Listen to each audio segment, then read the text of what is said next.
Here's what some people are saying about the Projection Booth podcast. The Projection Booth is single-handedly the greatest film podcast you could ever listen to or could possibly want. Top notch. 5 stars. This has quickly become one of my favorite film-related podcasts. Always interesting. A completely unpretentious yet fully comprehensive look at films from all genres. The Projection Booth podcast, with new episodes available every week at projectionboothpodcast.com.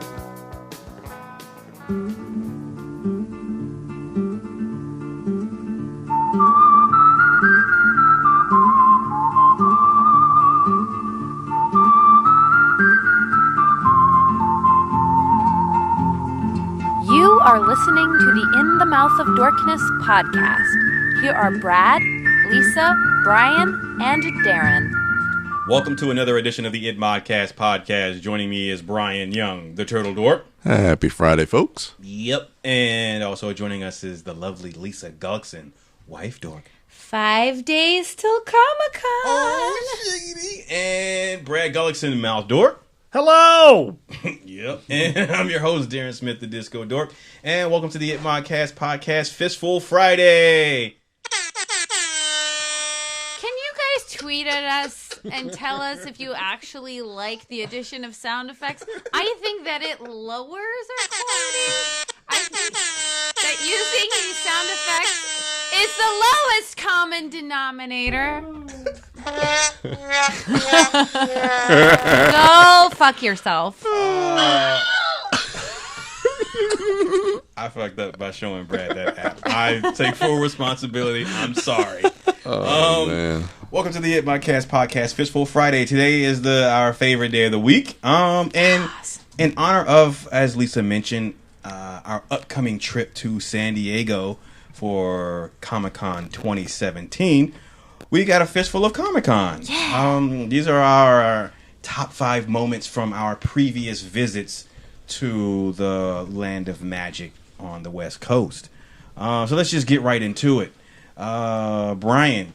Yes, sir. Out of all the times that you've gone over to San Diego and had the amazing experiences of Comic-Con, many. What would be your number 5 experiences out of all those experiences? Man, you know what? Man, there's so many. I don't even know if I can rank them, so I'm just going to name 5. Just randomly? Yeah, man, I got to. So first that came to mind was, goodness gracious, I'm trying to remember the year, 2015.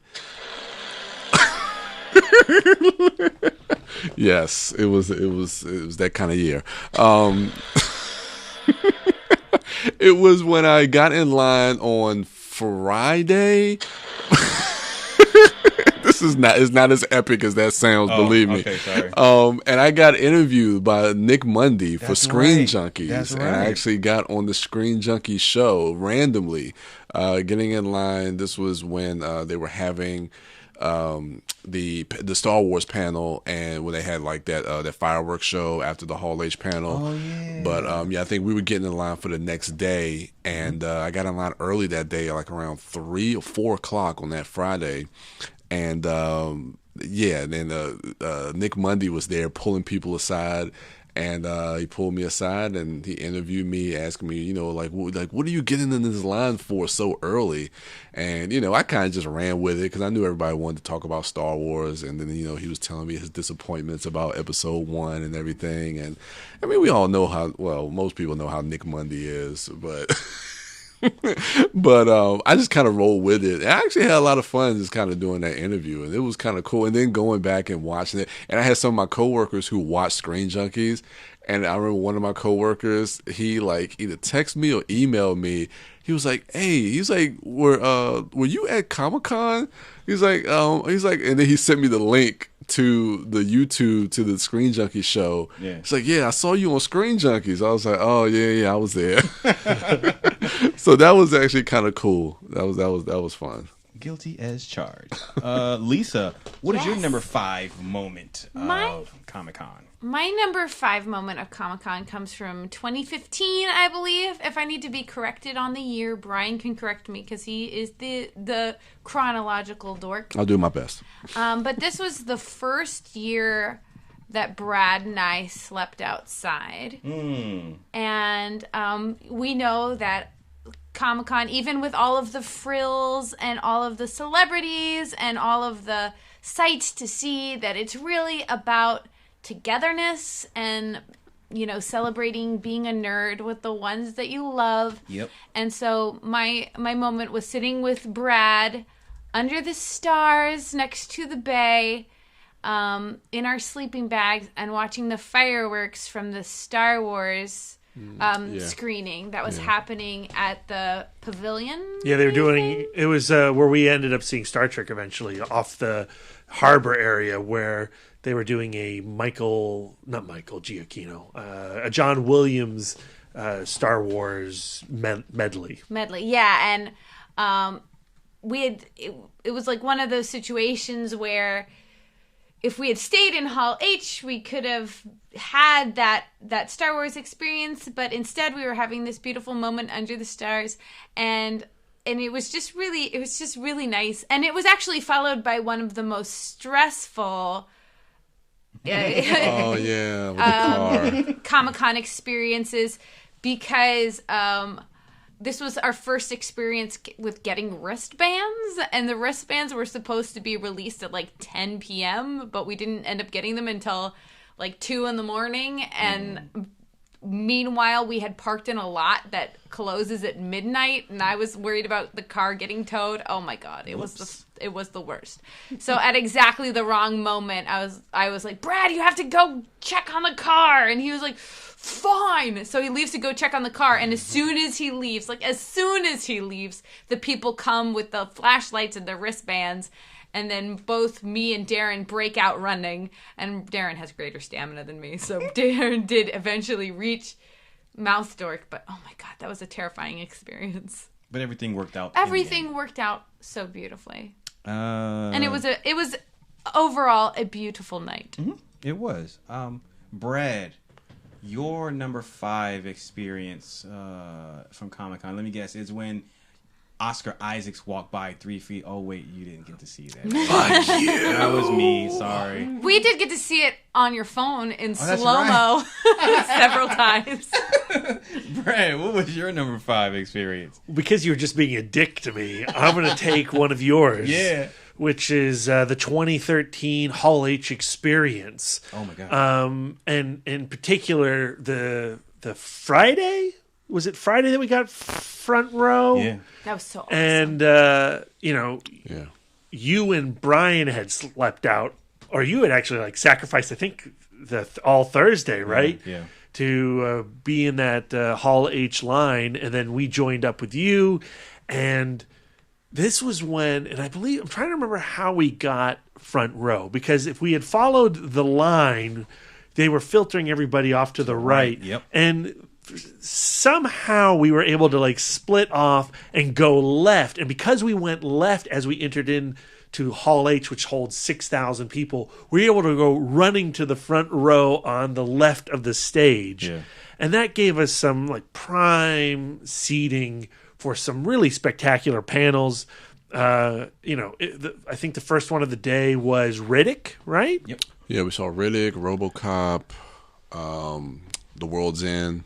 The Amazing Spider-Man 2. Amazing Spider-Man 2. Andrew Garfield in full Spider-Man costume, sitting Yeah. next to Jamie Foxx, yeah. and exchanging lines from Django Unchained. Mm-hmm. Oh, yeah. So great. And in the RoboCop panel, getting the dead eyes from Sam Jackson and taking a perfect photo of that. Yeah, I was trying to remember. I know Sam Jackson. I couldn't remember. Michael Keaton was there for that as well. Yeah. And Vin Diesel, this is the moment I fell in love with that guy. Say what you will about the Pitch Black movies or the Riddick movies or however you want to refer to them. They're great. Okay. He was so adorably geeky on that panel and sitting there talking about D&D. He was obviously playing to his crowd, but he was just all smiles. He was stupid looking happy. He was not controlled, cool, I'm a badass Vin Diesel. He was stupid looking happy. And I took this one photo of him where he just has this beaming grin on his face. And I've taken a lot of great photos from a variety of distances in Hall H, but that's probably my favorite one. I like the Sam Jackson one too, but that one also makes me sad because it feels like Sam Jackson's telling me to go fuck myself, and then feel a little bad. You and the Mance. If looks could kill, Sam Jackson was murdering the shit out of you. Yeah, and even the next day, Hall H on Saturday, we didn't get up front, but we got pretty darn close. Yeah, and that was another epic day. That was the Edge of Tomorrow panel.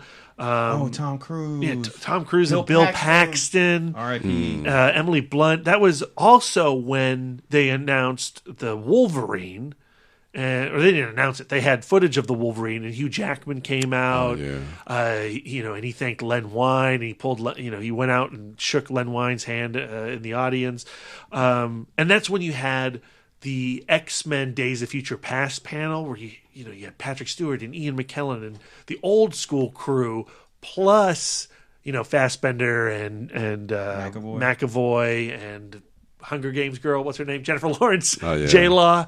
And that felt like an epic moment that would be hard to top. And when they tried to do it again a few years later for X-Men Apocalypse, it didn't quite have that impact that it did in 2013.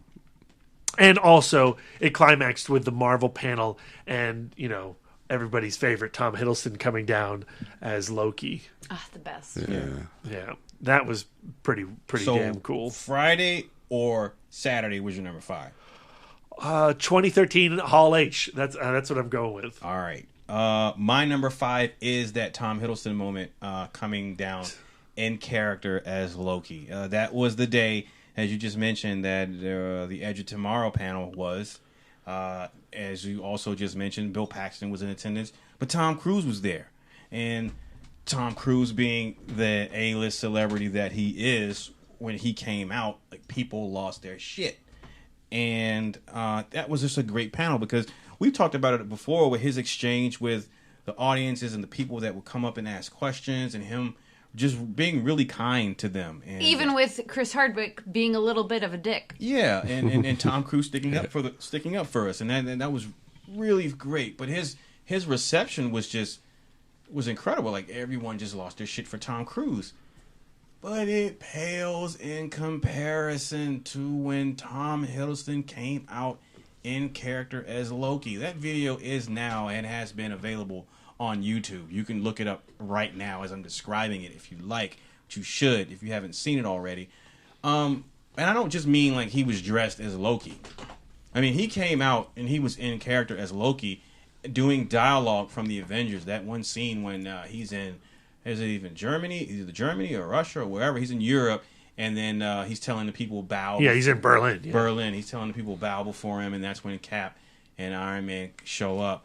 He was talking to the audience, and I think Tom Hiddleston was gobsmacked at our reaction. Like, he may have been in character and in costume, but the glee on his face was Tom Hiddleston's fucking glee. Yeah, the audience, it was deafening. Like, they cheered for him like there was no such thing as Tom Cruise. I've never heard an audience be like that loud, especially in response to a celebrity. And we've been there several years, and we've had numerous A-list people come there. Like, we were just talking about it earlier. Steven Spielberg's been there. Again, Vin Diesel's been there, and he's a huge pop culture icon. Tarantino's been there. But to this day, I haven't heard a response to a celebrity as the one that they had for Tom Hiddleston. Well, although last year when he came out for Kong Skull Island, the crowd went nuts. They did. It almost reached that level. I was going to say, but it wasn't like Loki nuts. No, it was insane. Yeah, that's when I realized that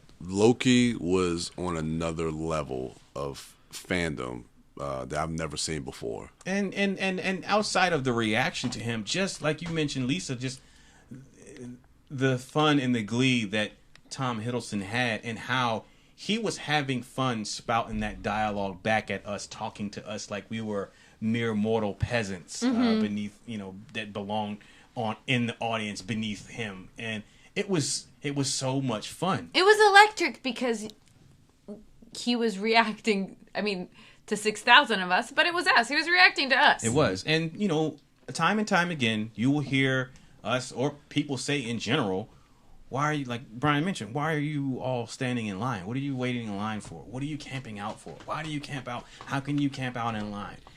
And it's to see exclusive footage, but it's also to experience things like that, because you cannot relate that experience in its entirety. We never talk about the footage. We only talk about the experience of being there. Yeah. Because that's what is so great about Hall H. That's what matters to us, at least in this room. And that experience of, Tom, like Lisa said, like it literally was electric. You could feel the energy in that room, and that was the greatest thing. Like looking at Tom Hiddleston, but looking at the audience, like you all are nuts. Like this is amazing. And so that will always be a highlight to me. And that again, that's up at the top. So Tom Hiddleston has the crown and the belt. So whoever you are, celebrity, like we're waiting on you to come top that shit as far as audience reception, because man, it was just amazing. And again, like Brad said, Hall H holds 6,000 people. So that's 6,000 people screaming at the top of their lungs. It was dope. So that's my number 5. Brian, your number 4 Comic-Con experience. So I'm going to go, I want to get the years right. This was either 13 or 14. I can't remember. Those get a little blurry for me. But we were in Hall H line, and we were right there on the sidewalk, like right where they turn the SUVs go in to drop off the celebrities. And we were out there. It was middle of the day, blazing sunlight. I think it was a Friday. And, there's an SUV that pulls out, and it stops in the middle of the street. And then, like, everybody starts rushing. Towards the car. And it's like, it's the cast of The Walking Dead. I'm like, oh, shit. It's Andrew Lincoln. It's Norman Reedus. Norman Reedus is like opening the door. He's taking pictures with fans. Like me and you get up in there, like right there, like arm length away. Yeah. And like everybody's taking selfies. If you want to see this photo, hit up Instagram and search the ItModCon hashtag. Yes. You will see a great, amazing shot that Darren? That was me, yeah. Darren took of Norman Reedus signing stuff and Andrew Lincoln like holding a little tiny action figure. I'm not even sure who he's holding in his hand. I don't know. And he just looked, they're just so open to the mob that assaulted their SUV. Yes. And 2014, by the way. 14. Okay. Yeah, and that's what I love about just them as a cast and as a panel. Like Walking Dead, like they embrace their fans and they love their fans, and not just in Hall H. Like embrace just I've never seen that before. Just like, to stop and to say hi to the fans, and even when you see them rushing, it just shows that the love and the appreciation that they have for the fans, and the fact that we were able to kind of get, in the midst of that crowd to either get a close picture of them and to see Norman Reedus, and that was a lot of fun. That was cool. Yeah, and stuff like that. You're standing in line and it's hot outside, and you just, you're having your conversation. It's fun, and then something like that comes to spice it up or break up a little monotony or whatever, and that's awesome, and it's appreciated. Lisa, your number 4. My number 4 actually happened outside of the con, and I noticed, like, as I put together my Fistful, like, a lot of shit happens outside of the con. The con is the center of the universe. Yeah. But there's a lot of shit happening. And so this was our first Comic-Con. So what year was that? 11. So 2011. And it was when I got picked by Leonard Maltin. For my name tag got picked by Leonard Maltin on Doug Loves Movies. So as you guys know, I'm a huge podcast dork, particularly comedy podcasts. And so in anticipation, I'd been to cons before, but I wasn't sure what San Diego Comic-Con was going to be like. And in anticipation of it, I was looking for things to do, in the area. And a lot of podcasts do events during Comic-Con.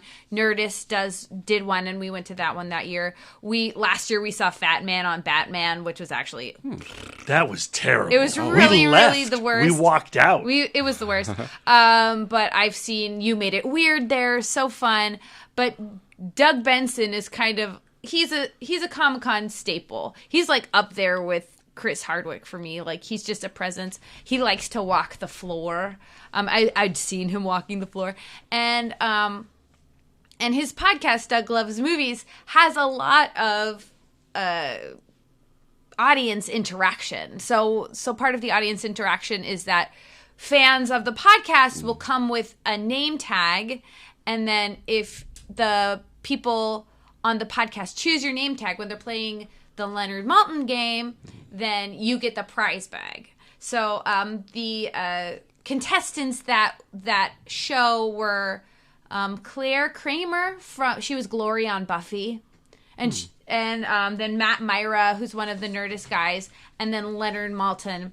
And so the sign that I had made was enormous. I bought like a huge poster board, and my name tag was "I'm Lisa, and I'm an emetophobe," because of this is so convoluted, but you started a thing. I started a thing. Doug Benson knows that I'm an emetophobe, and being an emetophobe is a thing to Doug Benson because of me. And we watched that entire program sitting next to Leonard Maltin's wife. That's right. Leonard Maltin's wife was right there, and there were like two other, Doug fans who were trying to like get because they were sitting with her trying to get him to pick their little name tag, but my name tag was enormous, and Leonard Maltin was like, "I'm going with this one."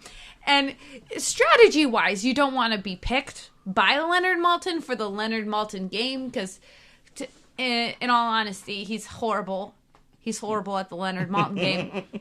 But just the fact that I could then listen to that episode and be like, that was me. And then when they, the consolation prize, if your contestant doesn't win, is that he'll read your shithead. He'll call whatever you want a shithead. So I put on the back of my name tag that vomiting is a shithead. And Doug Benson, I remember the look on Doug Benson's face when he took my name tag and he looked at the back and he was like, "Really?" And I was just like, "Yeah." It was so fun and so special. And I think was a great introduction to the Comic-Con magic. Yeah. Of how San Diego transforms. Yeah. It's not just the convention center, it's everything around it. Yeah, we talk about that all the time. Like, if you cannot get tickets into the convention center for Comic-Con, there's still reason to come out to San Diego Comic-Con because there are so many things going on in that area, the Gaslamp District, outside of the convention center. Brad, your number 4. My number 4 is the time that in 2013 I attended a Darwin Cook panel. He was talking about the release of his second adaptation of Richard Stark's Parker series, The Outfit. And, he's one of my all-time favorite artists, writers in that medium. And, he's such an antagonistic presence. And I had brought a copy of The Outfit with me because they were selling a San Diego exclusive copy at the IDW booth. And I bought that, and I brought it to the panel, and I was like, okay, I'm going to try to get Darwin Cook to sign this thing. But he was so aggressive during the panel to the person who was asking him questions, but also he got on the topic of Rich Johnson from Bleeding Cool, I guess, was reporting some stuff that he just did not agree with, and he was just shitting on Rich Johnson. Oh. And Rich Johnson was in the room, and I'm pretty sure he was like in the front row, and Rich Johnson is like writing down quotes from Darwin Cook as Darwin Cook is like spitting venom at him. And it was just like this really intimidating panel that I attended. And that by the end of it, I was like, I am not going up to that man to get my copy of my comic signed. He's kind of like, this isn't really accurate, but the Tarantino of the comic book world, where he's just like all knowledge, all confidence, and he doesn't have the most welcoming personality. I'm sure he's a totally good dude, or was a totally good dude, but this fanboy, I felt like a tremendous fanboy, and I didn't want to embarrass myself to Darwin Cook. However, that being said, I wish I had pushed myself a little further, because unfortunately, a few years ago, Darwin Cook passed away. And actually, it was last year. He passed away last January. Not this past January, but the January before that. And, my asterisk to this being my fourth favorite moment is it's tied into another favorite moment of mine from last year when Lisa, Brian, and myself went to the Darwin Cook tribute panel. And you had folks like Bruce Timm from Batman the Animated Series and Michael Allred, the Silver Surfer artist, the Ecstatics artist, all sharing these warm memories of Darwin Cook. And you definitely got, Lisa and Brian, feel free to chime in here, but you got the impression that he was a larger-than-life character, that he had an aggressive machismo personality. Yeah, definitely. Oh, yeah. Big drinker. Winnie the Pooh cosplayer. Yeah, and would definitely get into fights and arguments with his staff and his editors from the stories that they told. And you could see how every piece of art that he put out there came with a fight, and he was there to see his vision through. Yeah. And those Parker adaptations are some of my favorite comic books ever. The Hunter in particular, the outfit's great, and it's a shame. It's so frustrating as a fan, of course, to have that series not finished. He got through Slayground, but he always said he was going to end that series on an adaptation of the Stark novel Butcher's Moon. And he talked a lot about Butcher's Moon in that panel in 2013, and I could just imagine how amazingly epic that comic book would have been. It's interesting though too, because I know you say he did the Justice League, The New Frontier, and it's interesting too at that panel and also talking to you about it, where it's like those images and the New Frontier has this idea of hope, but it completely like contrasts like how he was as a person. Well, when you look at his art and when you look at New Frontier in particular, there's so much optimism in that book, and I think it comes from a place of a man who got very, very cynical, but loved to dream about the past. Yeah. And, some of his best books are all born from a bygone era. And that was a really interesting insight. Thank you for reminding me about that, Brian. I mean, and I loved sharing that moment with you too. I'm so glad that both you and Lisa came out to that panel, and I found it profoundly moving. And afterwards, we went out to that restaurant. It was like a sci-fi diner, right? Yeah. That was and we had terrible, gross Gaslamp food. But that was a great way to end. I want to say that was a Thursday. Because we left Hall H. I want to say. Oh, was it a Saturday? I don't know if it was Saturday or not. I can't remember, because where was Darren? Darren was off. I think it was that whole thing with the cosplay, maybe. No, because he didn't do that. Oh, Darren was meeting up with somebody at like Balboa Park or something, right? Didn't you have a friend? Oh yeah, my friend. Yeah. So we did that, but I think we went there right after Hall H because we came from another panel because it was a nighttime panel. Right. Yeah. It was in the evening. That's yeah. right. It was an 8:00 panel. Yeah. Anyway, the fact that, there are so many amazing talents that you run across at Comic-Con and have an opportunity to dip in and experience their point of view. And what's so great about the comic book personalities in particular, there's so much attention being paid to Hall H and Ballroom 20 and the Hollywood and TV side of things that the comic book guys, if you get in the right panel, and not every panel, because if you get in the big corporate Marvel panel, like corporate DC panel, you'll get a more polished response from people. But if you get to that Darwin Cook, room 26E3, or that Mike Mignola panel from a few years ago too, they are really honest with where they are in their life and how happy they are. All right. My number 4 is similar. It's meeting someone who I greatly admire. This was from 2015, and validation is a pretty could be a pretty cool thing. This should also be on my list. And 2015, I got to meet and have a brief conversation with and get an autograph from the great Grant Morrison. And I've spoken about this moment on the podcast before. He is the author of my favorite comic book, period. My favorite Superman story, All-Star Superman. And, just getting the opportunity to have him autograph that book for me was the main reason why I wanted to meet him. And also just to say thank you for writing that story, for creating that story and giving me that Superman, because that's my favorite story of Superman. And so, I listen to Brad tell stories all the time of when he meets, people that he admires and artists and writers, and, the conversations that he wants to have or that he ends up having with them. And so I'm just thinking of, well, what is my conversation going to be with him? And I know I don't have a lot of time because I'm standing in a line and there are people behind me. And so I understand that, I have to go up, say my piece, shake his hand, get my autograph, and keep it moving. So I want my question. I'm not worried about being nervous or embarrassing myself. I just want my exchange to have some, not substance, but value. Yeah, I want to be able to say, I asked a good question and I got a great answer.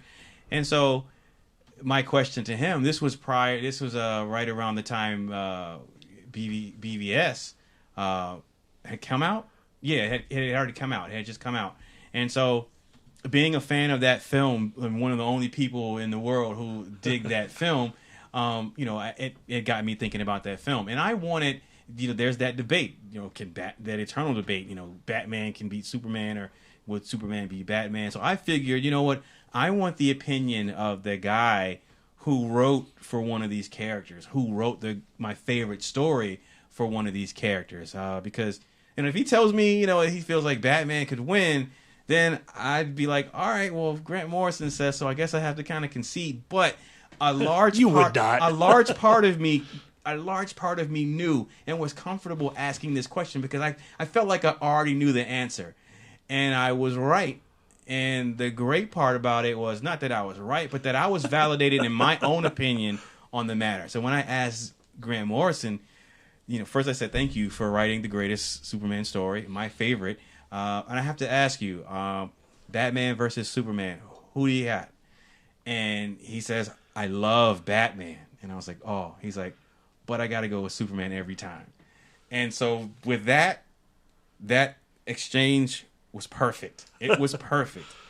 He shook my hand. He posed for a picture. He autographed my books, and I felt validated. I felt validated in my opinion of, Superman being able to best the Dark Knight. And at the end of the day, I can always say Grant Morrison said so. So yeah. I mean, this would be my number 2. Yeah. Grant Morrison is one of the great writers, period. I am in love with so much of what he has contributed to the art form. And, All-Star Superman is the great superhero comic, full stop. And, this exchange happened a year after I effed up and came close, or what I thought was coming close to meeting Grant Morrison. And I didn't understand the wristband policy. And I was turned away 5 feet from having my book signed. And I was like, okay, well, I hope you're back next year. And thankfully he was. And because it's not like Grant Morrison's going to show up at Baltimore Comic-Con or Philadelphia or, the average city con. He's really only comes to San Diego, and sometimes he'll go to London comic convention. So it is a rare opportunity for somebody who lives in the DC area to meet this guy and to say thank you. And, I wish I had my copies of All-Star Superman with me at the time, but I forgot to pack them. And then I was running around the convention hall looking for an absolute edition to buy, and I never did. So Lisa and I got We 3 and Arkham Asylum signed by him. We had a great exchange with him about We 3 and how he still, rereads that book. And he said he had just reread it last month or the month previously, and found himself crying over We 3 and Frank Quietly's illustrations of those 3 adorable pets. And their terrible tragedy, sci-fi tragedy. But Sad. he is just a brilliant mind, and it was awesome to say thank you to him. The best thing about that exchange not only was, I mean, even more importantly than his opinion was His leather pants? That was awesome. But he was kind to me. Like, he didn't feel like he was saying what I wanted to hear or rushing me off. Like, he was generous with his time, and he was patient. He was kind to me. He wasn't a dick. And so He made sure to have a moment with every person in line, and you cannot say that about everybody. Yeah. Like, I love Jim Lee, and that day I got in line for a Jim Lee signature, and he was totally pleasant, but it wasn't like he went out of his way to tell you a story about the item you were bringing to him. Yeah. Because you brought Superman, he talked Superman with you. We brought We 3, he talked We 3. And so I appreciated that, and still do. I gotta check the schedule, see if he's a list of guests, see if he's going to be there this year. Because if so, I'm gonna lug that big 80-pound Absolute All-Star Superman edition to the West Coast, and I'm gonna get that autographed. Brian, your number 3. I might cheat a little bit. I might put 2 in this as a tie. I mean, I just did that for 4. So Okay, there you go. So, and I took an entire year of Hall H for my 5. there you go. So this is from 2 separate years. This is the first time, I think it was either 13 or 14, but we were sleeping out overnight. And, celebrities come out to the crowd. Son of a bitch, Brian! It's still a great moment for you. Yeah, it's my next moment. Okay. Gotta rearrange. And, we were going to see, I think Guardians of the Galaxy was coming out. And I think... And The Hobbit. That's what it was. It was The Hobbit. Yep. And so that night, Lee Pace and Andy Serkis comes to greet to kind of show their gratitude to the fans that are waiting. What's Brian doing at this moment? I'm asleep. He's asleep. I am asleep. He would have missed it all. Yes. If not for one Johnny on the spot. Yeah, you were there, Brad. Thank you, Brad. I do appreciate you waking me up in the middle of the night to give me my third favorite moment in Comic-Con history. So they were making their way down the crowd, and it was just awesome. It was awesome to see Andy Serkis and Lee Pace, who I really didn't really know much of, but the fact that he played Ronan the Accuser and the upcoming, at the time, Guardians of the Galaxy. I was like, I got to get a picture with this dude. I want to set the stage for this moment, man, because this was the first year that I slept outside. Lisa did not join us this time. I was really scared of murder. And it was because of how epic this moment was why Lisa joined us the next year. Oh, yeah. But so we're all asleep. Darren went back to the hotel. Because he had to run back. Just me and you, man. Yeah. And I can't sleep to save my life. I'm wearing shorts. And, San Diego is a warm place in the day. At night. But when you're on the bay, yeah, it's pretty damn cold. Yes. Especially when you're wearing a T-shirt and shorts. And I could not sleep. But thank goodness, because really, there was this murmur towards the front of the tents. Yeah. And I saw, some people, about 6 people talking to 2 people. I mean, I'm talking 6 people out of a line of 6,000 talking to 2 individuals. And I heard someone go I think that's somebody. I was like, somebody? I love somebody. Let's go find somebody. And so I jumped up and I bolted over there, and it was Andy Serkis and Lee Pace. Yeah. And I'm in a group of a dozen people now at this point. Okay. So that's 6 doubled. And I'm literally hopping over heads and bodies of napping nerds. And there's Andy Serkis. And Dawn of the Planet of the Apes had just come out. Because I remember I told him about, I told him I went to go see it. And I was a fan of Rise, but Dawn, and I just watched this last night actually, Dawn is an amazing damn movie. And Serkis' Caesar is awesome. Yeah. Capital AWE awesome. Yeah. And here he is. And I don't know anything about Lee Pace. I knew he was in Ronin. He's going to be Ronin in the Guardians. I hadn't seen Guardians yet. I really didn't care about him. Pushing Daisies, whatever. I wish I had taken a few more moments because I did grow to appreciate Lee Pace. Yeah. But I got some serious one-on-one time with Andy Serkis. Yeah, and I got I a did too. great photo with him. Again, see it. #ItModCon on Instagram. Yeah. And he was so grateful and so kind. And then that's when I went and I got you up. Okay, so you already... I had already had my interaction with him. Okay. And then you joined up. And then when you were leaving, like the all of Hall H... Yeah, tent, they started... They woke up. Because they had his people, because they was coming down the line, and the guy was like, yeah, just stay here, and he'll come down, and just get your cameras ready, and he'll come and take a picture with you. So we just all People woke up quickly. Yeah, so we all just kind of lined up, and he was making his way. It didn't get real crazy, but I was like, oh man, like he was like right there. I could reach out and touch him. And we had texted Darren by this point. Yeah, because I think he was on his way back. I think he called him like right at the end when they were getting right back in their cars. But yeah, that was awesome. Yeah, and I was like, I was able to talk to Andy Serkis just for a little bit. So gracious and so nice. And it's just like, man, now seeing him like as Claw in the MCU and now being Caesar in this new movie, it's like, hey, I was right there with him. It's kind of a weak handshake a little bit though. Damn. Circus? Yeah, it's like, I don't know. Like I don't remember his sometimes- handshake. Just remember his hug, Brian. Oh, It was warm. Not as warm as Elijah Wood's ribcage. it's very soft hands though. I do. That was nice. But yeah, Andy Serkis was amazing. That was even though my picture was a little blurry, I had to put a couple of Instagram filters on there. Oh, but that was just awesome, absolutely awesome. And then the second was last year at the Petco Park, meeting the Power Rangers cast.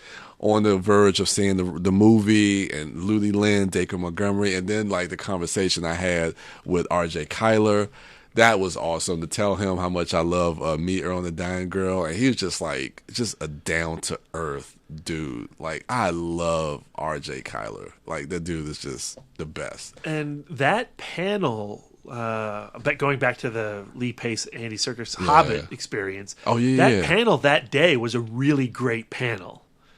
Yeah. Benedict Cumberbatch was there, right? Yep. And he talked like Smaug. Yep. And whatchamacallit was moderating it? Stephen Colbert. Colbert, that's right. Dressed Yeah. in character from The Hobbit. Yeah. And, Kate Blanchett was there. I mean, it was a really cool panel. Elijah Wood. Yeah, all of them were there. So that was a great moments. All right, Lisa, your number 3. My number 3 comes from my second donut year. So this is 2014. And unlike my first donut year where I was just flailing around San Diego, getting the lay of the land, doing all of the ridiculous shit outside of but not really knowing where to go. This second donut year, I was still disappointed, but I was going to make it work for me. So that year I camped out at Nerd HQ, and I actually landed a bunch of panels, and I got to see a lot of the Firefly cast, which was super awesome. I got to see Sesame Street. I got to see Evangeline Lilly read her children's story called The Squicker Wonkers, and she did an accent and everything. And I got a really cute picture with her where I feel like we both look cute, which is amazing. But the standout thing for me that year was getting a Smiles for Smiles with Alan Tudyk. So I had seen him on a couple of panels. He's been doing a lot of voiceover, and he'd been doing voiceover for some unicorn show. I don't even remember what it was. He also was part of like a panel with Nathan Fillion where they were like auctioning off different things. I can't remember what exactly that was. But the Smiles for Smiles with Nerd HQ was really cool because you would, opportunities would pop up. You'd pay $20 and you'd get a picture with whatever celebrity, and then the money would go to fixing cleft palates with Smile Train, which was just a really beautiful,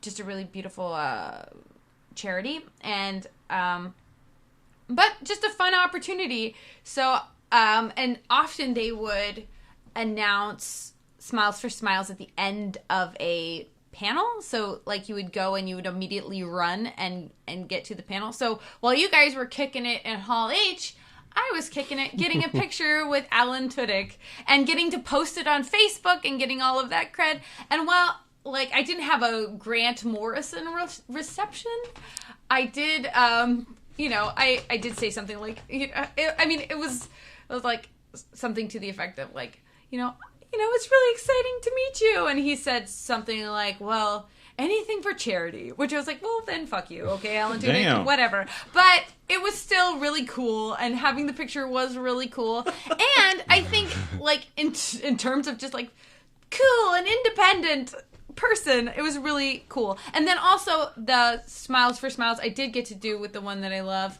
Elijah Wood, and then also Brad. That was also a really cool experience. And he was a lot warmer than Alan Tudyk, not just Brad? Physically, but Elijah Wood. Not just physically, but really nice. I looked directly into his eyes, which, like, I was like, be cool, Lisa, be cool. And then I look directly into his enormous baby blue eyes, and I'm like, oh, North. And it was awesome. I did the same thing. I got last lost. year. Oh, really? You looked you looked directly into his eyes. And did you flash back to 1990? Something happened. Something happened. Something got inseminated. They're freaking pools. He's magical. His panel was amazing too, and that was probably the last Nerd HQ panel we'll ever see because Nerd HQ is not coming back this year. Really? There's no Nerd HQ. Yeah, there's a lot of drama surrounding it. I really didn't follow it, but Zachary Levi, who's the organizer of Nerd HQ, put out a video like, we couldn't manage to do it this year. Sorry, guys. So I don't know exactly. There was like a lot of drama of drumming up sponsors and things like that to keep shit free. And Nerd HQ was beautiful while it lasted. I like the fact that I was there the very first year just by coincidence, just from my first donut year of just walking the streets of San Diego and being able to walk right in and get to see Guillermo del Toro. Like, that's freaking amazing. Dude. And then following that up each year with trying to catch something at Nerd HQ. And it was always such an intimate experience because you would pay for the panel. It was a limited number of seats. I don't know. It was really cool and really nice. But it did get to the point where it was just impossible to get into anything. Yeah. So Nerd HQ is done. But other things are popping up. Carnival. Yep. Which Brian took full advantage of. And so other things are popping up, and I'm sure there'll be many other opportunities to feel up Elijah Wood's ribcage. All right. Fantastic Fest. Yes. Brad, your number 3. Okay, number 3. Comic-Con, as awesome as it is to like have these encounters with, Guillermo del Toro at the Gentle Giant booth, or stalking behind Rick Baker as he exits the Hall H line. That was so fun. Taking the creepiest ponytail photographs I could possibly do and not having the courage to say hi. I think, the magical aspect of Comic-Con is also experiencing your friends' reactions to the things that they love. Mm-hmm. Brian coming back from Carnival, meeting the Power Rangers, and seeing his Instagram photos is about as fantastic and wonderful as Comic-Con can get, seeing his joy. Yeah. I won't spoil what on Lisa's list, but when we get to that, watching Lisa have that moment with that person, oh my God, that is beautiful, brings tears to my eyes. And I think the epitome of that experience, that emotion. I just want to say stop. Okay. So we're going to save time because this is also my number 3. Okay. So we're going to be efficient. Go. So again, we're in Hall H, and what year is it, Darren? Do you remember? That's, are you talking 14. About 13? Yeah, that was 13. Okay, so 13, and we knew we were going to get something cool from Warner Brothers. Man of Steel was out. We were assuming we were going to get like a Man of Steel 2 announcement of some kind. And Zach Zack Snyder doesn't come out. Who comes out? No, Zack Snyder comes out. Yeah, Zack Snyder Zack comes Snyder out. comes Just out. thank you. He says thanks for the reception of Man of Steel. We're really excited about what we've got coming forward, and I have an announcement for you. And the actor who plays the general, Harry Lennox. So Snyder says, I've in regarding the follow up to Man of Steel, I just kind of wanted to give you all an idea of where I've been thinking, what I've been thinking about creatively and for inspiration. And he said, I have someone who's going to come out who can tell you better than I could. And so that's when he introduced Harry Lennox. And Harry Lennox reads a line of dialogue from the Dark Knight Returns comic book. And you're like, wait, what now? And I remember my brain starting to like fry or crisp. And Darren, I'm trying to remember, like, when does Darren start to lose it? But it's dark. They've shut the lights off. Yeah. And the screen, Superman. The Superman logo comes up, and then the shadow of the bat comes up behind the Superman logo, and Darren lost his mind. I know we've talked about this on this podcast before, but it's an essential Itmod moment.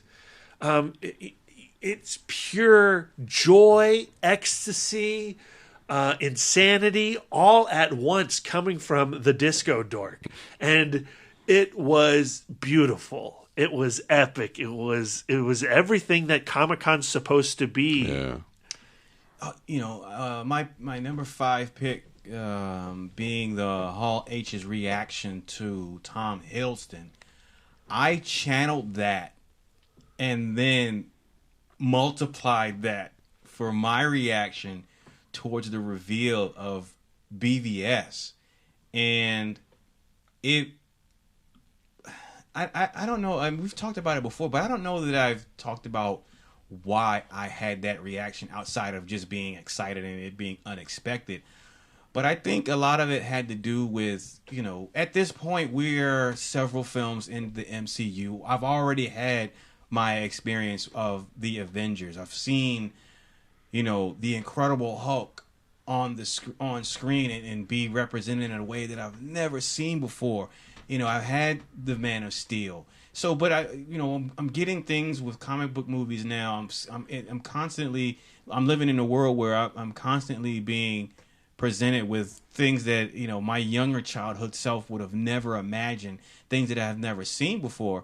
And this pairing of Batman and Superman, again, the age-old debate, but cinematically it's like Wonder Woman. Like, why haven't we ever seen this? We've had so many Superman films, we had so many iterations of Batman, but like, why haven't Batman and Superman been on screen before? There have been rumblings years prior that I'm aware of. That little Easter egg in I Am Legend. That's the behind the scenes story of how that was supposed to be, but never have happened. But then, my love of the character of Superman,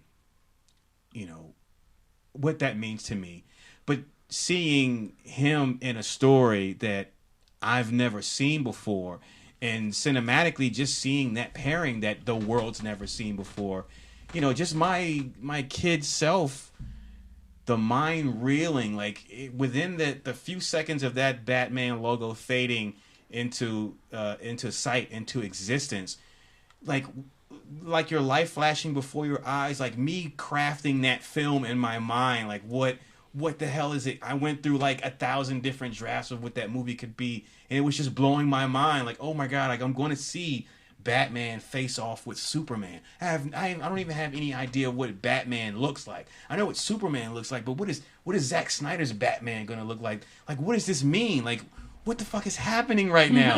And everybody else, me feeling, it was so awesome because when Harry Lennox started reading that dialogue, the sizzling of Brad's brain is like, oh shit, wait, what is going on? You could audibly hear the audience's brain sizzle at the same time. Go, wait, what the fuck? Okay, is this what I think it means? And then Superman logo pops up, and then Batman, and everybody goes, oh shit, it is what we think it means. And just me, just that my kid self, I live in the age of miracles. Oh shit. And I screamed so loud that I tore my vocal cords. Like for the rest of the con, like I couldn't speak. I was through. But it was so worth it. Like again, waking up that morning, that's the last thing on my mind. You know, prior to heading out to San Diego, that's the last thing on my mind. Seeing that's going to be revealed. And it's one of those things that we always talk about, like the magic of Comic-Con isn't the stuff that, oh shit, we know, Warner Brothers has a panel on Saturday. We know Marvel's going to talk about Infinity War. It's the things that we just, the least expected that happen that are, the most wonderful surprises. And, that moment, again, it was so epic. And Brian's next to me. I'm not sure if he's screaming because I'm scaring the shit out of him or he's I was freaking screaming out with too. you. Like, oh shit. It was, got up into the aisles, jumping around like. I know the women in front of us were looking at me like, chairs got knocked down. I got a 5-year-old kid sitting next to me, sir. Can you please stop saying "oh shit" over and over? It was amazing. It was amazing. So yeah, oh man. And then like the Age of Ultron reveal was the panel after that. Like, I can't scream anymore. It was amazing. That was wild. And the cool part about that is like I look to my left is Brian's right there. I look to my right and Brad's right there. Like I have Lisa and I have my closest friends at that moment. So I can look when I'm all alone. I can think back to that moment. But then like when I'm with my friends, we can go, remember that time? And then we just nod, yeah. Because, we share that moment. So, yeah, that's my number 3 as well. And I would just add, in retrospect, kind of like how the Darwin Cook panel became something more in light of his passing. I think also about you seeing the Fury Road footage for the first time and how you had that tear in your eye. That's my number 2, B. Sorry. Well, little did I know, like, how deep your love was from that moment on. Freaking Comic-Con, man. Hall H. All right, B, your number 2. So my number 2 is, I don't know, this might seem a little, I don't want to say generic, it's the wrong word. But anyway, it's obvious. Kind of, sort of. But it's really just being in the Hall H line. So it's a couple of different instances. I guess the first time was either in 13 or 14 when we met that one family, the father with his kids, and we were talking about Comic-Con's past. Like you were having a conversation with him about the Gold Bar from 2011 with Cowboys and Aliens. And just talking and just communing with other people. And then like when we got under the tents, we were playing that game Geek Out with the cards. And it's just, and then like 2 or 3 years later, like we run into him in line, like he's a couple of feet away from us. It's like, that's just crazy. And it's just the thing we always talk about where people outside never understand, like, how can you sit in line for like 20 hours? And it's just like, you just don't, you talk to people, it's like you commune with other people who are into the same type of things that you're in. I mean, and then of course in 2015 where we meet Aisha and her friends, and then, our con family kind of expands. And last year we meet Scott and his family. And it's just like, you build these relationships, and all of this stems from just being in line for hours, just waiting to see something that we all are passionate about seeing.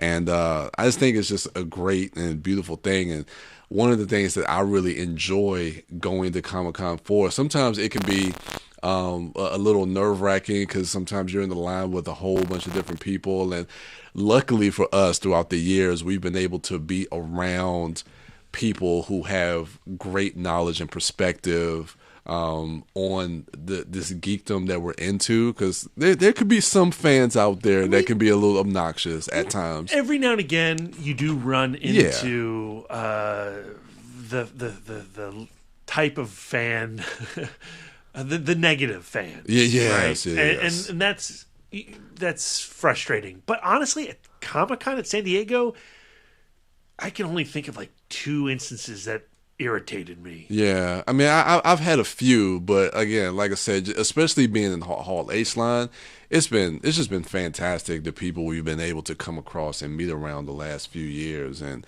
it's just been fun. And now I kind of look forward to it. It's like now looking forward now at the point now we get to meet up with people that we've met in years past, and we never know who we're going to meet. Coming up, who we're going to connect with, on what type of level we're going to connect with them with, and that's just always the fun part for me. It's just like not necessarily sleeping out overnight, but just being out there during the day. And then just all the activities that they have out there, and just people just walking around, and I love it at night. I mean, like, I don't get the best sleep. I don't. But like last year, I think we killed it. And, I know this year we're bringing freaking tents and all kinds of crazy things. I'm just bringing that Captain America onesie, man. Nice. Because that was warm, and it was just enough cushion on that concrete where I could nap throughout the night. Yeah. So it's just a lot of fun. It's a lot of fun.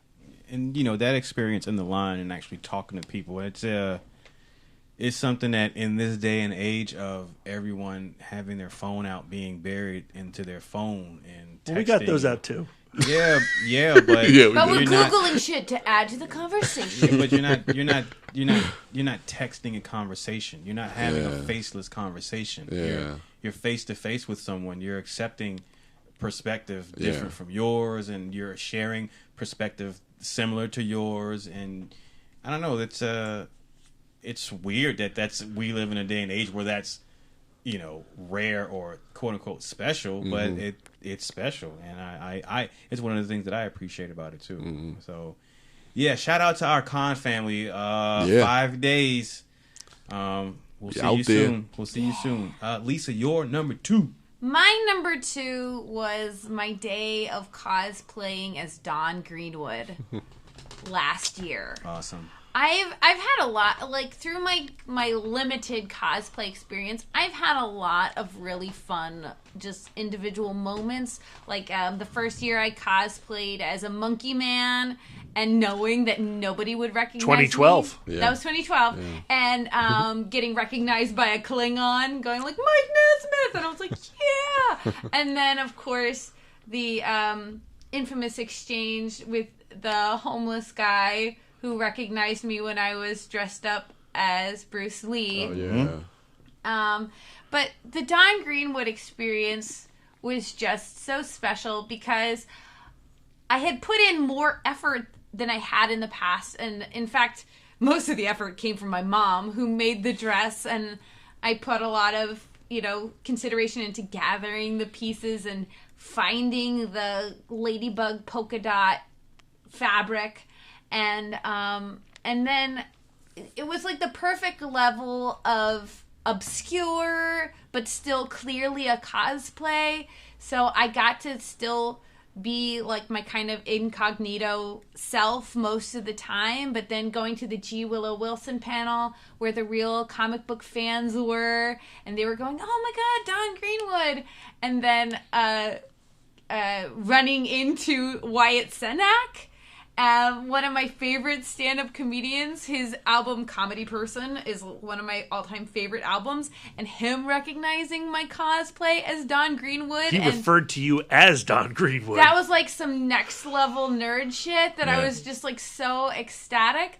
And then all of the interaction on Twitter with Dan Slott, which eventually resulted in my picture being in the 200th issue of the Silver Surfer comic, along with Brad's photo credit. Yeah. That was all just so cool and so unexpected. My name's in a Marvel comic. Yeah. So Nice. that was just so cool. And the fact that I was cosplaying on the same day as the Banff agent with Darren was so fun. And Brian was Casey Jones. That's right. Yeah. And I was Silver Surfer fan. But that picture of us four outside of the convention center in our cosplay plus Brad. Silver Surfer fan will be returning. I have a new Silver Surfer shirt. That's my personal all-time favorite picture of us. Yeah. And cigarette butts on the ground and all. It's my favorite picture. Because of it's us. magic. It's magic. Yeah, It's magic. and I just, I know that won't happen again. I like, the convalescence of events that resulted in me having an interaction with Dan Slott, who's a writer I just really admire, and especially now with Silver Surfer kind of coming to a denouement, it's ending, like all things that I love. Nothing goes on forever, except for Ms. Marvel, still going strong. Yeah. It's Another Don Greenwood moment was when the Marvel artist Brian Kessinger complimented you. He's like, "Oh yeah, I've drawn Don Greenwood in my Groot comic." And I remember we were on the escalator at the time, and I was like, "Who the fuck?" it was in passing, and I I'm a girl, so when strangers talk to me, the first thing that happens is, "Sorry, I'm not engaging." And then I remember going "What was that? What, the guy? That's the guy who drew Groot?" And then we went to a booth where Groot was being sold. And we opened it up. We're like, "Oh my god, shit, that was him!" I was totally uncool in that moment. Thank you for bringing that up. It's epic. It was pretty Magical, cool. as you were saying. That was just cool. And, Don Greenwood, I think, will be having a resurgence this year. That was amazing. Yes. It was so fun. Yes. That was so cool. It was. Brad, you're number 2. Well, I think, talking about the magic of Comic-Con and, the value of serendipity, but really in particular to have those moments, you have to be open to them and you have to be aware and you have to be heads up. You can't be buried in your phone, but even when you are buried in your phone, you have to have one eye up, one eye down as you're hashtagging. Because all around you, things are happening. You have opportunities to discover new passions, meet awesome people. Yeah. And I think the ultimate experience in that was, again, 2012. Darren wasn't with us that year. Lisa had the donut year. Actually, I think Brian also didn't have Saturday. Right. The only person who had all 4 days was this guy. What a prick. But, I had to go out and, Brad's a prick. That's true. I'm going to reveal stuff about it. I wasn't thrilled to have to leave Comic-Con to go see my wife and have lunch with her. This also was the year that I was super sick. So, Lisa had terrible chronic heartburn this entire trip. Yeah. Still did the Walking Dead escape though. You did. Ran that whole around. shit. Boss. And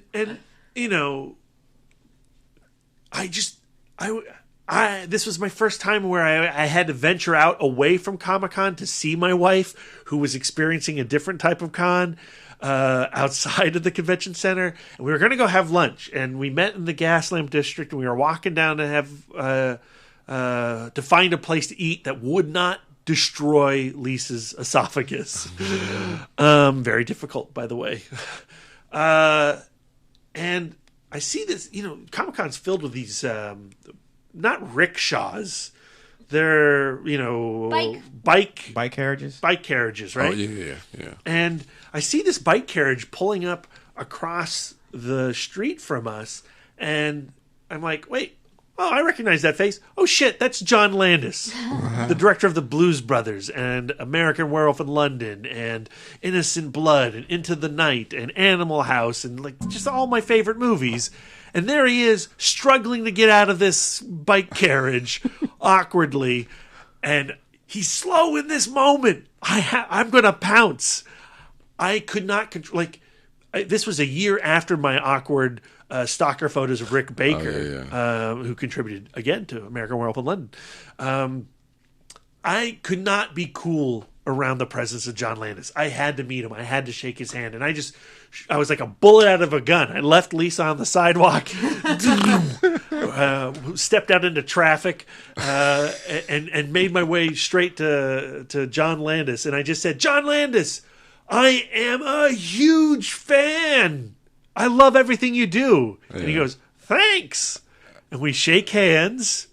And we go our separate ways. And I just go beaming down the street, as happy as I possibly could be, proving that you shouldn't be such a dick, Brad. You should go visit your wife because all kinds of things are happening all over the place. Yeah. I still think I come out like an asshole in that story. Con Brad. Con Brad is a villain. That's fucking awesome. And you know, like, you didn't pull your phone out for that moment. I had my phone out. Did you take a picture with him? No, I couldn't. No, No. you kept that I moment. have a mental picture though. But that's what I'm of saying. Brad like, in the distance having an extremely that's what wonderful I'm- experience without me. That's what it, and that's how I am a lot of times. Like, I just don't. I mean, I have some pictures of Comic-Con, but it'll be like of the Hot Toys booth or shit like that, or. But like for a large part of it, like stuff that happens for me, like I'll be too busy in the moment to even think to pull my phone out. But for me, like I appreciate not being taken out of that moment. Not saying that you would have been taken out of that moment, Brad. But and you'd have a sick picture of you and John Landis. But that's still your moment. Your moment. That moment isn't any less because you didn't take a picture. That lives in my soul. Exactly. So good pick. My number 2. I'm gonna do. You cheated. You had to. B. You had to. Brad. Mm-hmm. So I'm gonna check. I'm gonna follow suit with Lisa. Firstly, the first part of my number 2 is what you mentioned earlier. That footage. That first footage of Mad Max Fury Road and me having an emotional response to it. And granted, as of right now, yeah, I'm the disco dork, aka the Fury Road dork. But then, even then, I had not seen the film 19 times in the movie theater and 124 times at home afterwards. So, like, I didn't have the love for it that I have now for me to even justifiably have that response, to even know that I'm going to be, the huge fan of this movie in the future. But I that moment for me was, I don't know, I guess it was a precursor to my fandom for that film and what it would be. But I remember seeing that footage and that storm sequence and looking up on that screen and shedding that when the lights went up and the footage went off, like having a freaking tear in my eye. And I was like, holy shit, I had to take a selfie of myself to show it for proof. Like, look, I'm freaking crying. I shed a tear. What the hell is going on? It was an involuntary response. And the cool part, like you mentioned, Brad, is looking back on it and not knowing how big that film would be to me as a cinephile.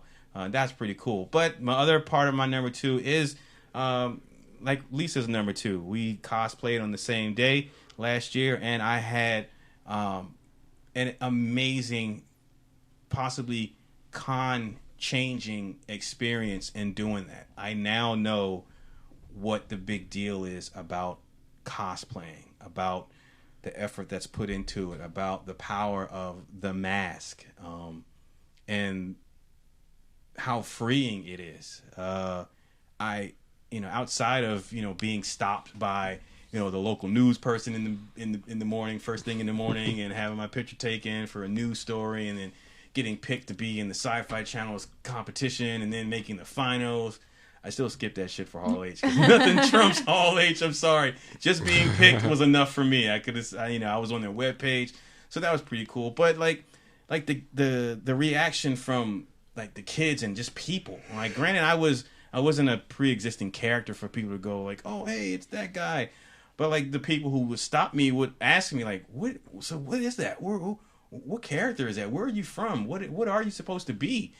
And so that still was cool to me because it was, I was worthy enough to be stopped. They were curious. But like the response I would get from little kids who would look and pull their parents and say, look, that's cool, and can I take a picture? And it was just awesome to be able to put that on and be that thing for them. And I don't know, just again, the power of being behind that mask and having people see this character and respond positively to it and not have to feel self-conscious about them seeing Darren and worrying about how they're going to receive Darren. So this image that I'm presenting to you is one that's being received positively. And like, I don't know, there was just something freeing and empowering about that. And just having people walk by and, the dudes who were really cool, they will walk past and look out the corner of their eye and nod their head like, damn. And I would see them like, turn back around and tap their buddy. Hey man, look. So like, it was just cool, like to see like people's reaction to that. And I'm hooked now. Like I went to AwesomeCon and I didn't go full-fledged, Banff agent because I wanted to save the upgrade for San Diego. I would not dare spoil it, but I still had to put that helmet on because I still wanted a piece of that experience, because I see what the big deal is now, as I said it before.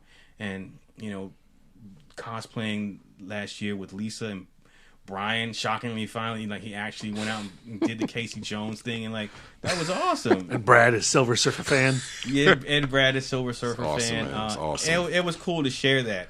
And, most excitingly, though, is that, Zach, my brother Zach, he didn't go with us last year. He went with us the year before, Yeah, I believe it was. 2015. Yeah, but he's returning this year. And, in light of, him being excited for Black Panther coming out, he's decided to cosplay. He saw all the pictures we took last year, and he heard about the experiences of it. And now he's cosplaying as Black Panther this year. And because of who he is as a person, my brother, and I know him, I'm excited for him to discover that experience of becoming, coming out of his shell to be this larger than life thing, and having people respond positively to it, because people are, Black Panther is huge. He's about to become enormous in pop culture with the coming of this film. But as of right now, even because Civil War, he's a huge character. And this year at Comic-Con, people are going to respond positively, I think, to anyone who has that cosplay on. And so the fact that my brother Zach is going to get that positive reception is going to do wonders for his soul. It's going to make him feel so good, and he deserves it. And I just can't wait to be there to see him experience that. And, it's... I don't know. Like, I'm hooked, and I'm excited to unveil Banff Agent 2.0. Badass gets an upgrade. It's coming. Yeah. Brian, your number one. So my number one, piggybacking on Black Panther, is Black Panther from last year. Man, that was a great moment for me. I talked about it a little bit last year during our review cast. So, everything kind of leading up to that, and, everything that I was kind of like dealing with personally was like stuff going on in the news. So going into Comic-Con and like, you're like Hall H, and this is the Marvel panel, and we're looking forward to all this footage and, showing Spider-Man, Thor Ragnarok, all this stuff. And like the first thing you do is like you just bring out, basically all he did was just bring the cast out. Yep. That was it. Yep. And man, just to see like Chadwick Boseman, Michael B. Jordan, Lupita Nyong'o, Denai Guerrera, then you bring out Ryan Coogler, and it just filled me with so much joy, so much pride that I couldn't even contain myself. I wasn't even expecting that kind of reaction. And yeah, it was just a proud moment for myself to see like those people on that stage, and 6,000 people cheering and yelling for that character, those people, Ryan Coogler. Then Ryan Coogler. You could say your people. Black people. Well, yeah, that's what I'm people, saying. Man. Yeah, that shit was fucking special. It was like I said. I was proud. Like it was a proud moment. Like it was just everything. It was absolutely everything for me.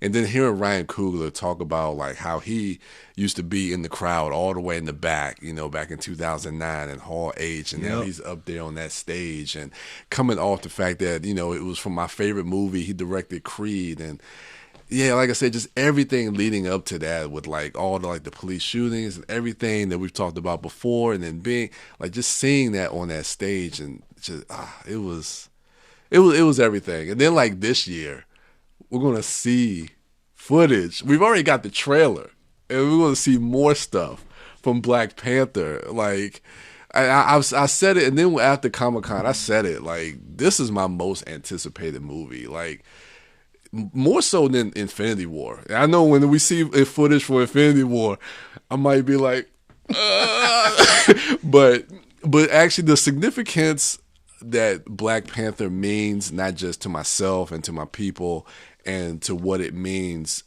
culturally, and the significance in the wider scheme of things, that movie it's my most anticipated, because I think it rings deeper in a whole bunch of different other stuff that's going on. So yeah, that's something I'll never forget, because it was just so unexpected.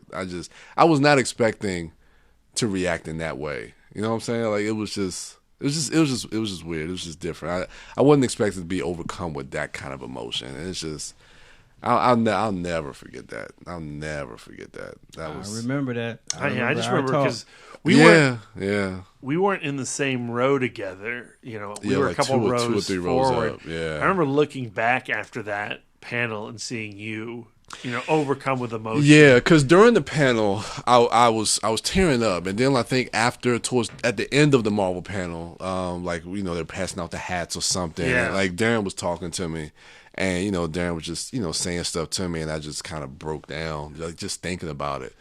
And I was just like, man, like this is what I needed to see at that moment, and it was powerful. It was beautiful. Yeah, it was. So never forget that. I'll never forget that. Yep. So yeah. Lisa, this is a rhetorical question. What's your number one moment of your life? My number one moment, and I'm pretty sure it could just never be topped. It just can't.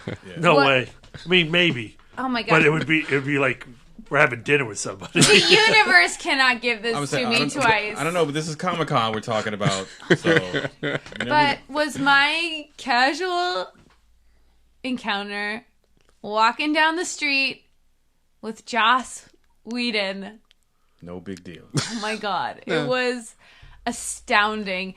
And the fact that on our Comic-Con preview cast the year before, you guys were like, what would be your ideal Comic-Con situation?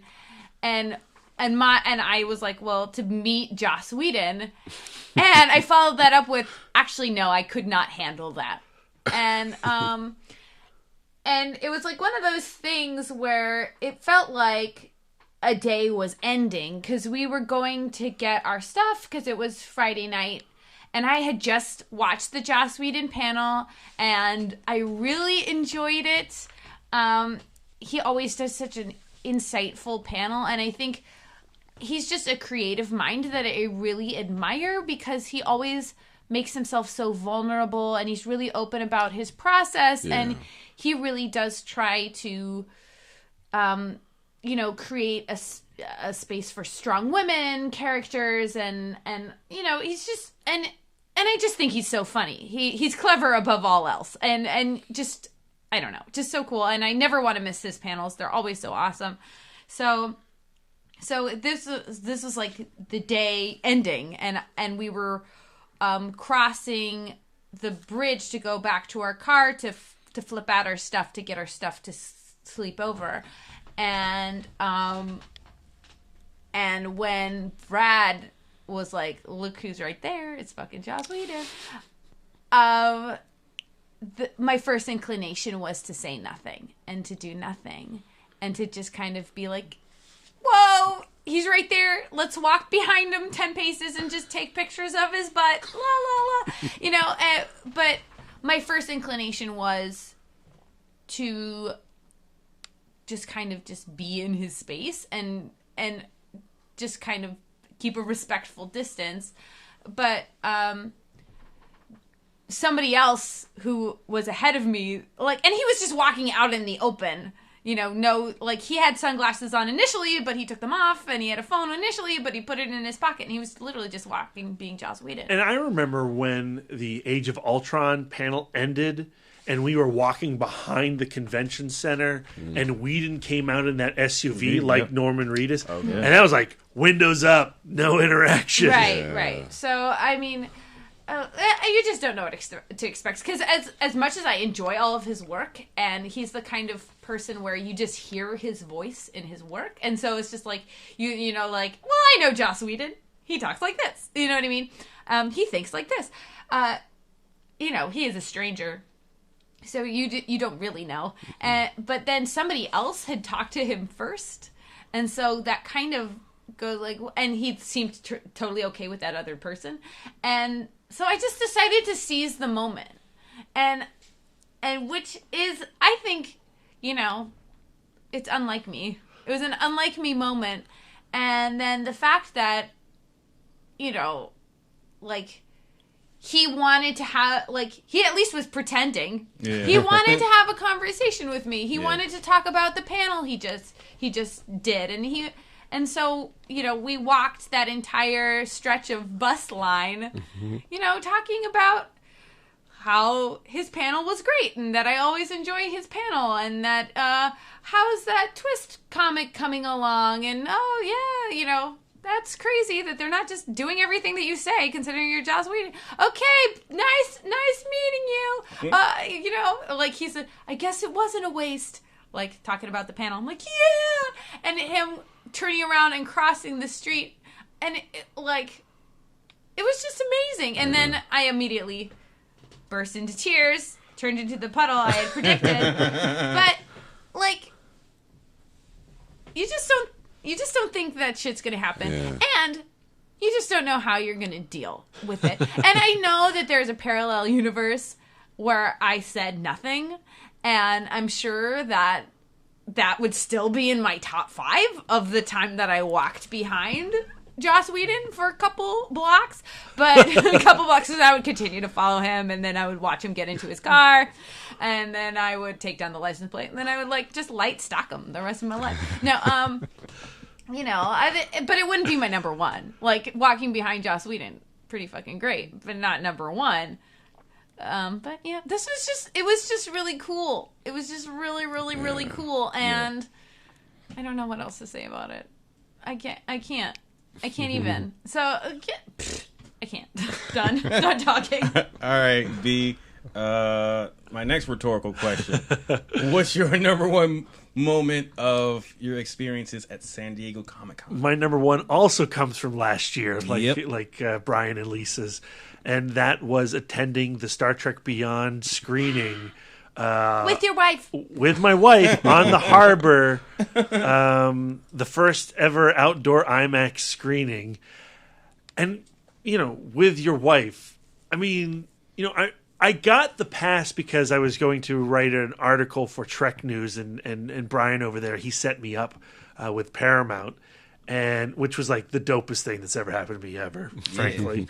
And it was only one admittance, and I remember trying to figure out, how do I have this epic moment where the entire cast of Star Trek Beyond, including J.J. Abrams and Justin Lin and Michael Giacchino oh my God, I'm blanking. Scott Mantz was hosting. Conan O'Brien was hosting. How am I going to be Nichelle able? Nichols was there. Nichelle Nichols. How am I going to enjoy this after I say, "Well, see you later, Lisa. Go enjoy the hotel." Actually, I would have gone in because I had a preview night. Oh yeah, you had preview night badges. That's right. It's the only night that I had a preview night badge, and I still couldn't fucking go. So I'm like, okay, well, Lisa, hang out with me in line, Lisa. Are you cool with that? And Lisa was like, yeah, I guess. All right, I'll hold your bag. And I had it like in the back of my head. I think I can, like, just so many people here. And I think we've alluded to this story on this podcast. I don't know if I've gone to the nefarious depths. We had put a 1-year memorandum on it, which we are past that year, so we can't. Statute of limitations. Right? So like, I was like, there's a lot of people here, and there's a lot of seats. I'm sure there's an extra one for Lisa. Yeah. Just stick by me. And, you know, this crowd, which wasn't like Hall H crowd, it was much smaller than that. It was an outdoor screening, you know, so it was like, I don't know, like 500 people or something like that. But we were like packed in on this line because we couldn't be in the parking lot. We had to be on the sidewalk. And we all had to filter in through security, which was like 3 security guards, making sure you weren't bringing in any recording equipment.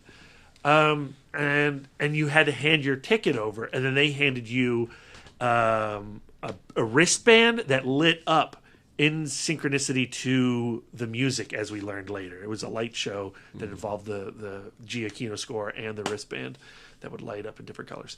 And so we're getting to the security gate, and I was like, Lisa, let's just do it. I'm just going to push you through physically.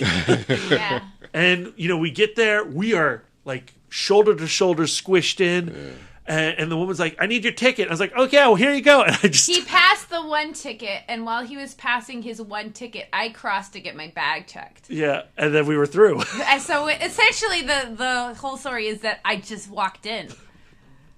Like I knew what I was doing.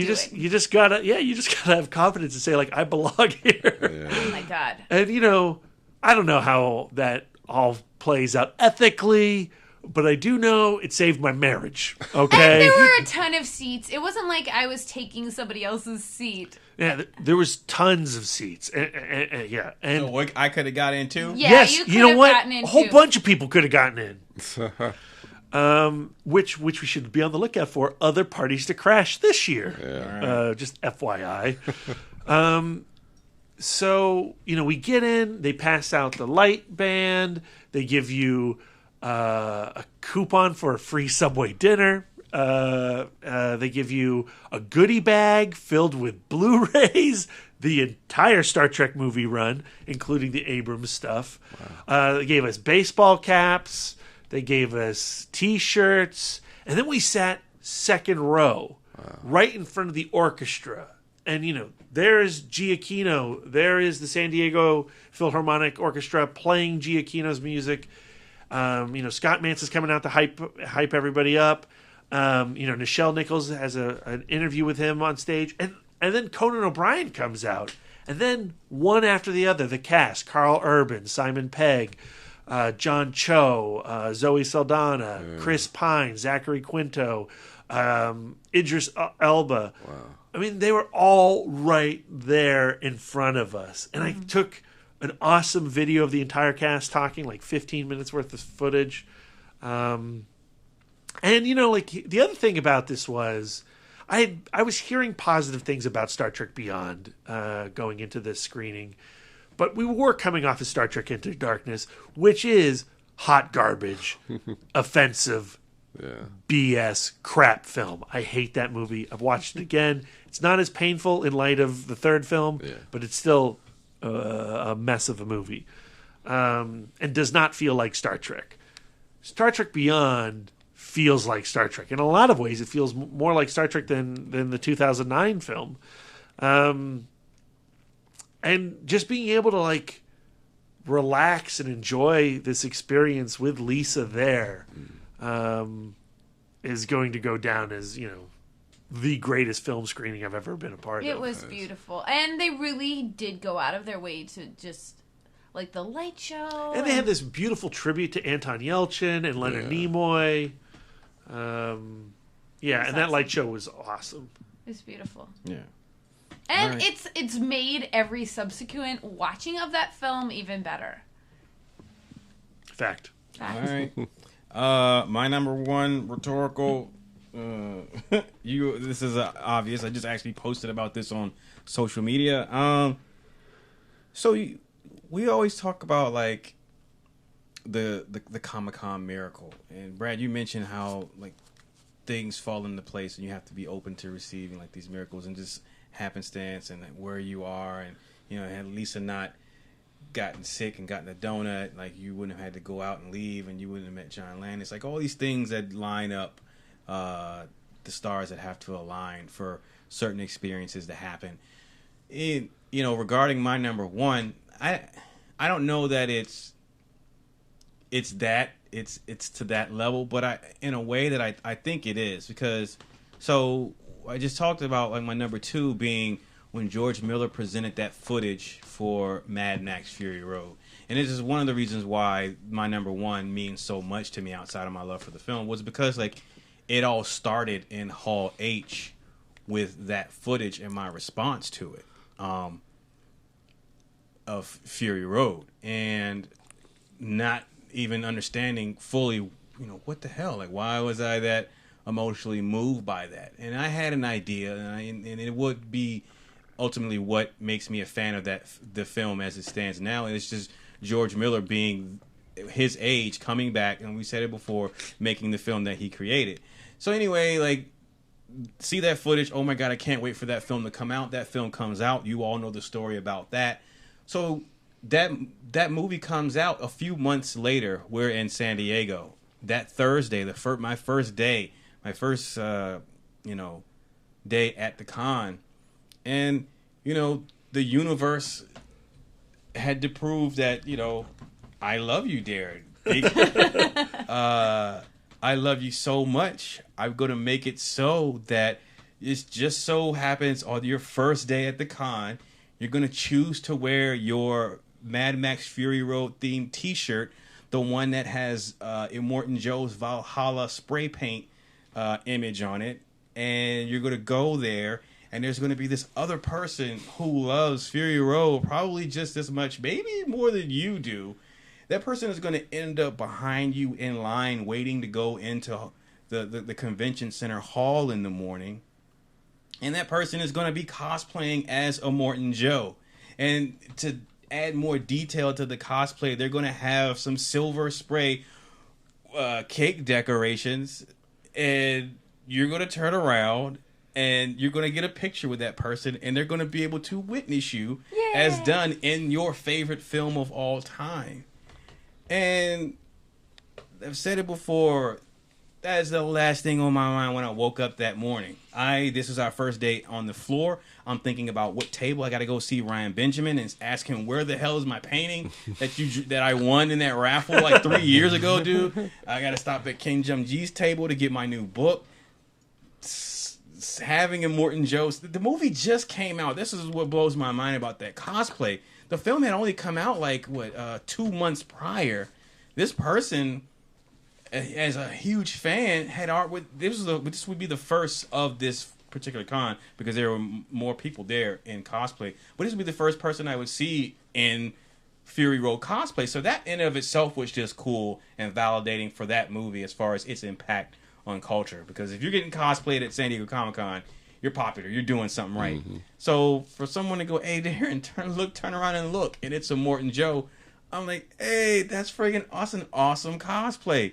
Can I get a picture? And then she goes, yeah. Do you want me to witness you? What the fuck? Yeah. Spray some shit in my mouth. I don't even care if that's real spray paint. And that video, that video is forever immortalized. But even if it wasn't caught, I remember it. But just having that done. And that a connection to that film, my love for that film, and that connecting back to my first moment in Hall H, seeing that footage. And then just what are the odds that I would be, the person sitting behind me would be cosplayed as Immortan Joe. That person would be sitting behind someone who is one of the hugest fans of that film.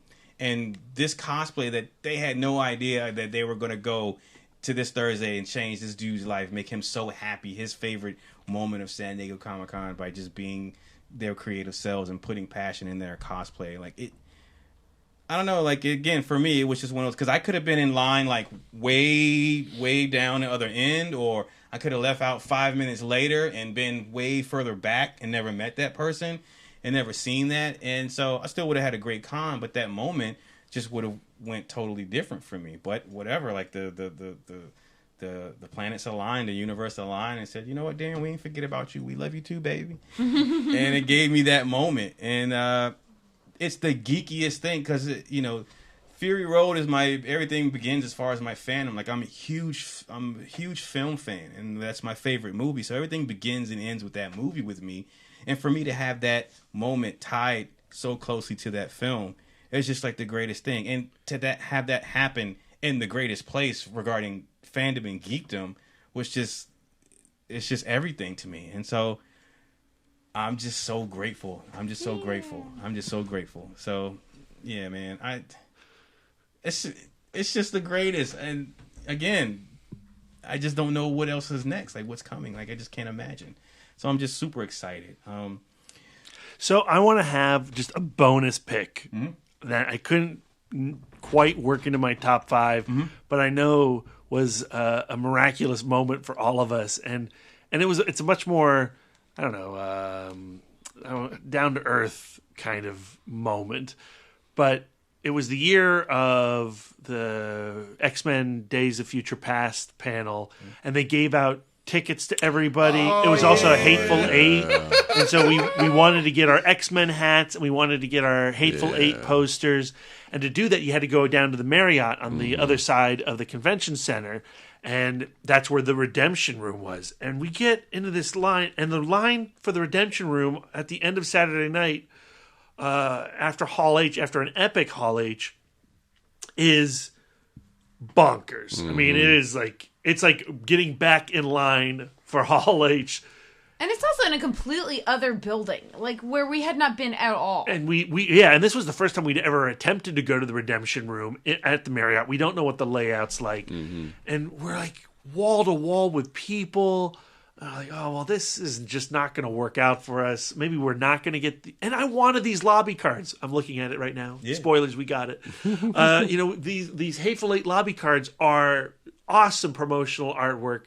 Super in the spirit of the film itself and the road show and 70mm and all that stuff.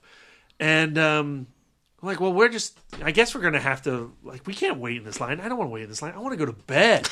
I want to rest up, have a good night's sleep before Sunday, our final day at the con. It's always a melancholy experience, a wonderful day and a sad day. So we should just turn around. And at some point, there's this dude, and he's decked out in a skull shirt. It's like a puffy skull shirt. He's wearing, there's definitely a vest involved. Yeah, it's a pirate shirt, and he's got. And it wasn't cosplay though. No, it was his style, man. and he's balding up top, but he's got long hair on the sides, long hair in the back, a mustache, and he says to us something like, "You're looking for the redemption room?" And we're like, "Yeah." He's like, "Follow me." It was like the Terminator saying, like, "Follow me if you want to live." And then he shot off like a rocket. It was like he was running, but maybe it just had exceptionally long legs. No, he was running, and we were running behind him, and we were passing the line, right? Yeah. And we follow him right into the redemption room. And where somebody was just like, you have to be in line. And then I say, we're with him. And I point at the pirate, and they just let us go. Yeah. And, like, here's the weird thing. Like, the moment we get in the redemption room, that dude forgets about us. Yeah. And it's like, oh, are we with this guy? I didn't know. Did he even think we were following him? Well, what happened was, when we were running with him, as we got closer to the redemption line, something wasn't going right in the line strategy. And I guess, I take it, he had something to do with managing the redemption room, because he was livid once he hit the room. Yeah, that's right. And he was like yelling at people, and we're here with them, and we just walk up to the booths and get our shit. Oh my God, the redemption room pirate. We passed thousands of people. Thousands of people we skipped. That never happened again. And then we Magic Con pirate. But the cool shit is, not last year, but the year before that, I found him again. I saw him again, and I got a picture with him. Yeah. Yay. You also got a picture with the button lady. That's freaking cool. Yeah, the lady's awesome. She is wearing our ItMod button on her body, on her person. That just brings me joy knowing that we're on her. We're a part of the button lady, so yeah. Oh, so man. Cool. Anyway, so yeah, Comic-Con pirate. He's getting, we got to talk about that. We got to celebrate that. Our dude's magic. Thank you, sir. Thank you, sir. Wherever you are. Yeah. Hopefully, I'll see you again. So that's gonna do it for us. Look, we're coming up on this trip. We're planning to do something a little bit different this year as far as our coverage of San Diego Comic-Con 2017. We will be making use of the advent of Facebook Live more. We will be using the hashtag ItModCon on Instagram, and we'll be flooding the Twitter timeline as well of the ItMod page for all things San Diego Comic-Con. So if you can't be there in person, you will be able to at least live through us vicariously. That's right. We will keep the coverage coming. So be on the lookout for that. In the meantime, you can follow the podcast and prepare yourself for following us next week at ItModcast on Twitter and Instagram and Facebook.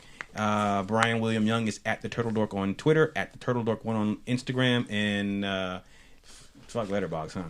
Lisa Gullickson is at Sidewalk Siren on Twitter, Instagram, and Letterboxd. And Booyah, still on Letterboxd, keeping up with at least one Fistful resolution. Yep.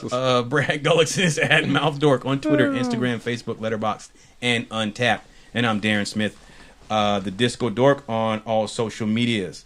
That's going to do it for us. Be on the lookout for, check out our Trespass cast with Rap Dork as our special guest, Physics. And if you haven't checked it out already, look for our review cast of Spider-Man Homecoming. Spoilers. It was freaking awesome and we loved it. If you haven't seen it, go check it out. In the meantime, be on the lookout for more San Diego Comic-Con coverage. That's going to do it for us. Thank you all for listening. Enjoy the rest of your weekend. What comes out this week? Oh, War of the Planet of the Apes. So be on the lookout for our review cast for that. We'll drop that before we depart. So, now, finally, again, thank you all for listening. Until next time.